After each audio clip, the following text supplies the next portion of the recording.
안녕하세요. 이재일입니다. 이번 강좌는 레이어 패널에 대한 설명을 보충해서 설명을 드리도록 하겠습니다. 지난번 18-1번 강좌를 보시면 그 레이어 패널에 대한 설명을 드리면서 제가 하단에 있는 명령에 대해서만 설명을 드렸는데요. 이번 강좌에서는 상단에 있는 명령하고 그 다음에 확장 옵션에 대한 설명을 보충해서 설명을 드리도록 하겠습니다. 실제로 여러분들이 포토샵 강좌를 한번 들어보시면 거의 하단에 있는 명령에 대해서는 설명이 좀 되는데 상단에 있는 명령이라든지 아니면 그 서브 옵션으로 나눈 확장 명령에 대한 설명이 많이 없는 것 같아서 저는 보충을 해서 한번 설명을 드리도록 하겠습니다. 이 강좌와 더불어 첨부 파일로 올려놓은 그 PSD 파일이 있습니다. 그러면 여러분들이 그 파일을 열어주시거나 아니면 투명 이미지로 된 이미지 파일을 하나 열어주시면 되겠습니다. 자, 그럼 먼저 파일에서 오픈을 하셔서 제가 올려드린 파일을 여러분들이 열어주시면 되겠습니다. 자, 여기서 레이어 예제 설명이라는 PS 파일을 열어주시면 되겠습니다.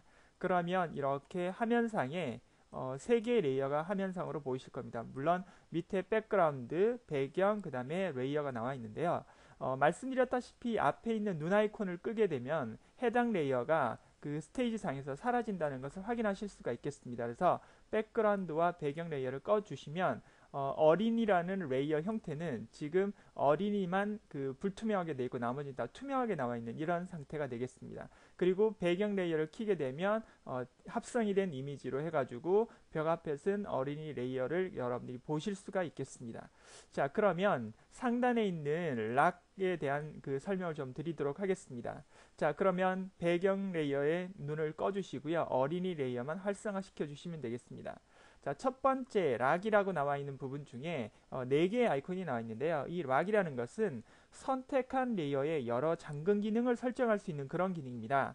그래서 첫 번째 클릭을 한번 해보시면 어린이 레이어에 자물쇠가 걸리는 부분을 여러분들이 확인하실 수 있는데요.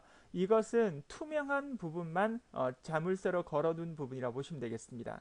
실제로 브러쉬를 선택을 하시고요. 툴박스에서 브러쉬 선택하신 다음에 색상을 설정하시고 상단의 브러쉬의 크기를 결정을 하시고 난 다음에 한번 채색을 한번 해보도록 하겠습니다. 자, 여러분들이 낙서를 하듯이 이렇게 채색을 하시면 실제로 투명한 곳에서는 여러분 이것이 채색이 되지 않는 것을 보실 수가 있고요. 실제로 데이터가 있는 불투명한 부분만 이렇게 채색이 되고 있는 것을 여러분들이 확인하실 수가 있겠습니다. 이와 같이 투명한 부분에 어떤 작업을 하지를 않고 불투명한 부분에만 작업 영역으로 인식시키고자 할 때 사용할 수 있는 것이 이 투명 락 기능이라고 보시면 되겠습니다. 한 예로 다시 설명을 한번 드려보도록 하겠습니다. 한 예로 보편적으로 저희가 이것을 클릭을 하지를 않으면 Alt 키를 누르고 컨트롤 키를 누르고 어린이 레이어의 썸네일을 클릭을 하시면 이렇게 선택 영역이 잡힙니다. 선택 영역이 잡힌 상태에서 브러쉬를 누르시고 이렇게 채색을 하셔야만 저희가 투명 그 락을 걸어놓은 것과 같은 결과 작업을 하실 수가 있습니다. 그런데 앞으로는 그런 방법이 있었을 때 굳이 선택 영역을 하지 않고 투명 레이어의 작업을 하셔도 여러분들이 지금 선택 영역을 만들어서 작업한 것과 같다 이렇게 말씀을 드릴 수가 있겠습니다. 자, 그러면 두 번째를 클릭을 한번 해보도록 하겠습니다. 클릭을 한번 해보도록 하겠습니다. 브러쉬 락이 걸려있는 부분인데요. 자, 브러쉬를 선택하시고 스테이지 상으로 가져오시면 이렇게 금지 표시가 떨어지게 되어 있다는 겁니다. 금지 표시가 되어 있고 나머지는 다 작업을 하실 수 있습니다. 이동을 하시거나 아니면 선택 같은 것은 다 하실 수가 있지만 채색은 되지 않는다. 채색은 되지 않는 채색할 수 있는 것들은 모두 다 이렇게 뭐가 되냐면 그 금지 표시가 걸리는 그런 부분이라고 보시면 되겠습니다. 그래서 채색에 락을 걸어주는 그런 부분이라고 보시면 되겠고요. 그 다음에 세 번째를 클릭을 하시게 되면 이것은 채색은 다 됩니다만 실제로 이동이 되지 않는 이동을 할 수 없다는 이런 메시지가 떨어지고 있는 부분이라고 보시면 되겠습니다. 그래서 이동을 잠금을 하고 싶을 때는 세 번째 락을 걸어주시면 되겠습니다. 자, 이것은 다시 원래도로 돌려보도록 하겠습니다. 그리고 마지막 그 네 번째 자물쇠가 보이실 텐데요. 이것은 어떤 작업도 할 수가 없는 그런 형태라고 보시면 되겠습니다. 그래서 뭐 일종의 그냥 그 자물쇠 기능이라고 생각을 해주시면 되겠습니다. 이동이라든지 아니면 어떤 형태도 우리가 작업을 할 수 없는 형태, 고정을 시키고 있는 그런 명령이라고 보시면 되겠습니다. 흔히 우리가 알고 있는 자물쇠 기능이다 이렇게 생각을 해주시면 되겠습니다. 자, 이와 같이 여러분 상단의 락에 있는 그 설정 값들을 이용하셔서 여러분들이 선택 영역을 확보를 하지 않고 작업을 하실 수도 있고, 그 다음에 이동에 관련된 부분을 우리가 잠금을 하실 수가 있고요. 그 다음에 채색에 관련된 부분도 잠금을 할 수 있는 그런 기능이 이 락 부분이라고 생각을 해주시면 되겠습니다. 자, 그리고 저희가 보편적으로 보면 레이어가 이렇게 여러 개가 많이 만들어졌을 때 이것을 함께 움직이거나 우리가 이것을 그룹화 시킬 수 있는 부분들도 있고 합칠 수도 있는 부분이 있습니다. 그래서 한번 실행을 한번 시켜보도록 하겠습니다. 어린이 레이어가 선택이 되어 있는 상태에서 여러분 여기 상단에 보시면 확장 명령이 있습니다. 여기를 한번 눌러보도록 하겠습니다. 저는 화면에서 바깥쪽으로 벗어나니까 상단으로 좀 올려드리도록 하겠습니다. 자, 클릭을 하시게 되면 하단에 보시면 머지 다운, 머지 비즈블, 그 다음 플라톤 이미지라는 부분이 나옵니다.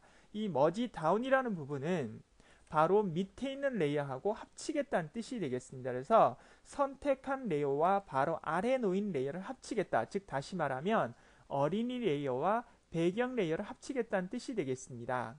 자, 그리고 밑에 보시면 머지 비지블이라고 나와 있는 부분이 있는데요. 이것은 눈이 켜져 있는 레이어만 합치겠다는 뜻입니다. 그래서 배경은 눈을 끄시고 어린이와 그 다음에 백그라운드만 제가 눈을 켜둔 상태에서 합쳐보도록 하겠습니다. 머지 비지블을 클릭을 하게 되면 이렇게 배경은 빠지고 두 개의 레이어가 합쳐진 상태를 여러분들이 확인하실 수가 있겠습니다.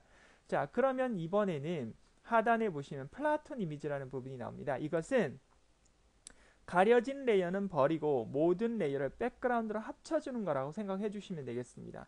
자, 그러면 저는 금방 배경 레이어에 눈을 껐습니다. 그리고 어린이와 마찬가지 백그라운드를 눈을 켰는데요. 이 상태에서 플라톤 이미지를 눌러보도록 하겠습니다. 그리고 물어보는 것이 숨겨진 파일은 어떻게 손실을 할 거냐, 잃어버리도 되느냐는 말이 되겠죠. 이것은 삭제를 해도 된다는 말이 되겠습니다. 그래서 OK 버튼을 누르게 되면 지금처럼 원래 배경 레이어가 여기 뒤에 이렇게 벽 모양의 벽화 무늬가 있었죠. 이미지가 있었는데 사라지고 어린이 레이어와 하얀 바탕의 백그라운드만 합쳐지는 부분이라고 보시면 되겠습니다. 다시 컨트롤 Z키를 돌리셔서 이번에는 배경과 그 다음에 어린이는 빼시고요. 배경과 백그라운드만 눈을 켜신 상태에서 다시 플라톤 이미지를 클릭을 하시게 되면 어린이 레이어는 사라지고 삭제가 되고 벽화 이미지하고요. 그 다음 배경 이미지와 백그라운드 이미지가 합쳐져서 그냥 하나의 이미지가 됐다고 보시면 되겠습니다. 자, 그렇다면 모든 눈을 다 켜시고 난 다음에 백그라운드, 플래톤 이미지를 사용하시게 되면 모든 레이어가 하나로 다 합쳐지는 그런 결과를 보실 수도 있겠다, 이렇게 말씀을 드릴 수가 있겠습니다. 그래서 이 머지 다운, 머지 비즈블, 그 다음에 플라톤 이미지 부분을 여러분들이 잘 알고 계셔야 될 것 같습니다. 이것이 이미지를 합칠 수 있는 방법이라고 생각을 해주시면 되겠습니다. 자, 그리고 동시에 어떤 작업을 동시에 작업을 해서 움직이고자 할 때 여러분 링크 걸 수 있는 부분이 있다고 말씀을 드렸죠. 그래서 배경에다가 링크를 거시고요. 여기서 링크를 걸어주시면 두 개의 이미지를 잡고 링크를 걸게 되면 이 두 개는 이제 하나의 연결고리로 합쳐져 있다, 이렇게 생각을 해주시면 되겠습니다. 그래서 제가 이동 도구 툴을 눌러서 움직여 보면 뒤에 있는 배경과 어린이가 함께 이렇게 움직이는 것을 여러분들이 확인하실 수 있습니다. 해제하실 때는 마찬가지 Shift를 누르시고 여러분들이 클릭을 하셔서 선택 범위를 일괄적으로 범위로 잡아주시면 되고요. 그 다음에 링크를 해제를 해주시면 이렇게 다시 설정되었던 링크를 여러분들도 해제를 하실 수 있는 방법들도 되겠습니다. 그래서 만약에 글자 레이어를 하나 더 쓰도록 한번 해볼까요? 글자 T 도구 툴을 누르시고 난 다음에 여기다가 글씨를 한번 써보도록 하겠습니다. 그래서 여기다가 제가 어린이라고 쓰겠습니다. 어린이라고 쓰고요.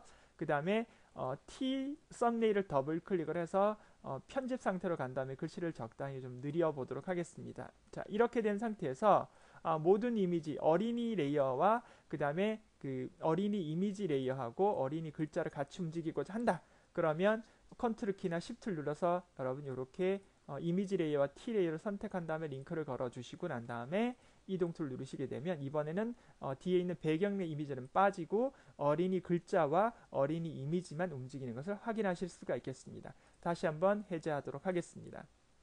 자, 이번 강좌는 상단에 있는 락에 관련된 설명과 그 다음에 이미지들을 어떻게 합칠 수 있는지에 대한 확장 명령에 대해서 설명을 드렸습니다. 자, 다음 강좌는 확장 명령에 대한 보충 설명을 해드리도록 하겠습니다. 수고하셨습니다.